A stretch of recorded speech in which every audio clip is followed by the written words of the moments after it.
all the way from Austin, Texas. He's ripping up talk radio all across America. Alex, welcome to On the Edge. Max Keiser, thanks for having me on. All right, Alex Jones, you've been very vocal on your shows about how America is inviting the military into the U.S., which is a violation of the law, of the Constitution. And we recently discovered that Dick Cheney was staging an event to, in fact, accelerate this violation of the law. Can you talk about that a little bit? That's right. It turned out that Dick Cheney wanted to set a precedent to abolish posse comitatus, the 1878 law saying that regular Army can't engage in law enforcement activities, because everybody knows that's what happens in tyrannical, authoritarian nations. And it turned out the people that he also wanted to use the military against were mainly American citizens, and it turned out patsies, completely innocent. And now, under the guise of drunk driving, car accidents, some counties in Alabama and New York are now, quote, declaring martial law with daytime and nighttime curfews, checkpoints. The mayor of Schenectady, New York, wants to call the Army in. Birmingham, Alabama is asking to go under martial law.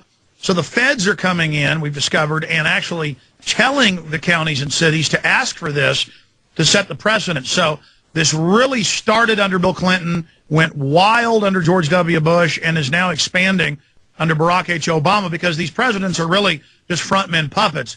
The military-industrial complex brags in some of their white papers that they're owned and paid for by big offshore banks like Goldman Sachs and J.P. Morgan, and that they're actually taking the United States into receivership right now with gunboat diplomacy, similar to what the United States and England have done in the past 100 years to scores of third world nations. That is now happening to the United States. So we have a military banking coup. So, Alex, what you're describing from outside of the United States is quite clear. Now, why don't the Americans themselves seem to be responding to this? They are responding. It's just the mainstream media demonizes you or doesn't cover the citizens that are saying no. Every time the military shows up unannounced and sets up checkpoints in the heartland of the country, regular Army, regular Marines searching people, actually local newspapers come out, take photos, decry it, point out that it's a total police state, something out of Guatemala or North Korea.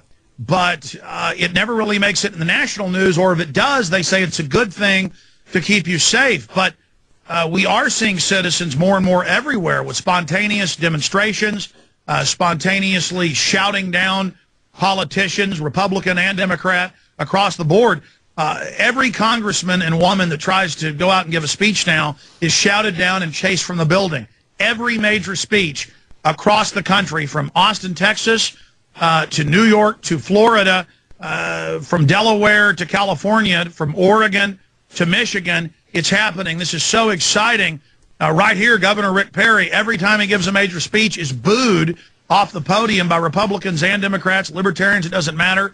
Congressman Doggett was chased out of a grocery store where he was giving a speech to only his constituents that he'd mailed letters to. They try to say this is all staged. The Democrats say it's staged by Republicans, and the Republicans say when their people get chased out, it's staged by Democrats. But we've been to these events. We've had camera people at these events. We've had listeners send us the raw video from these events. This is totally spontaneous, and now the media is having to admit it is spontaneous.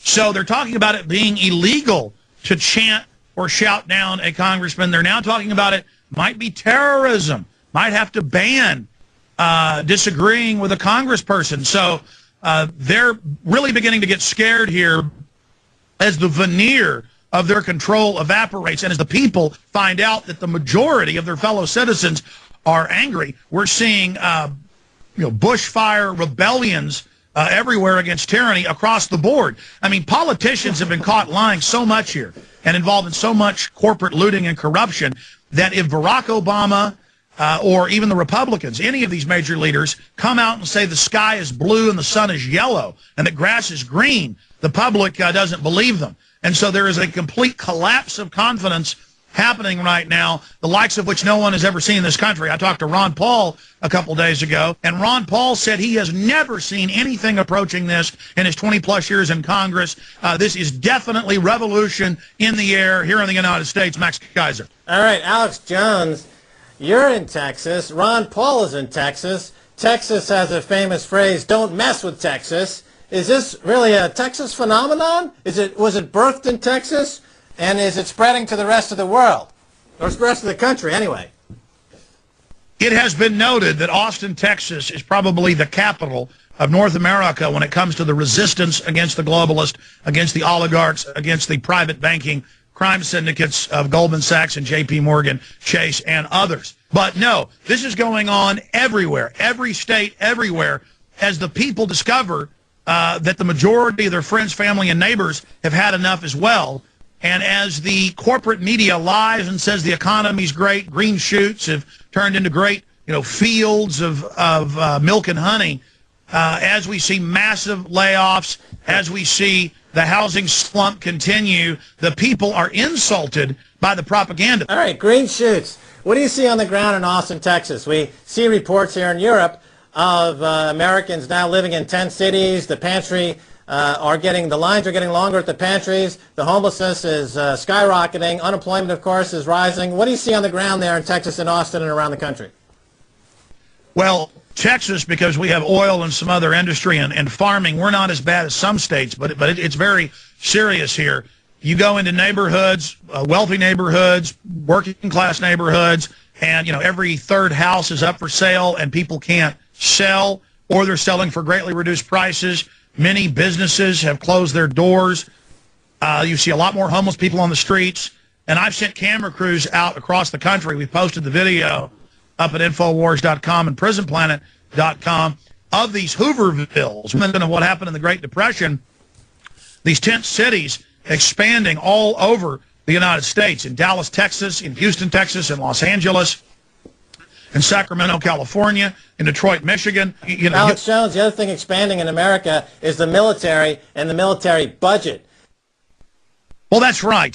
For every $30 that goes to the trillion-plus dollar defense budget, or more than half the military expenditure in the world here in the United States, for every $30 that goes to the defense budget and that goes to the offshore banks, $1 on average of chicken feed is given to the public in some type of stimulus.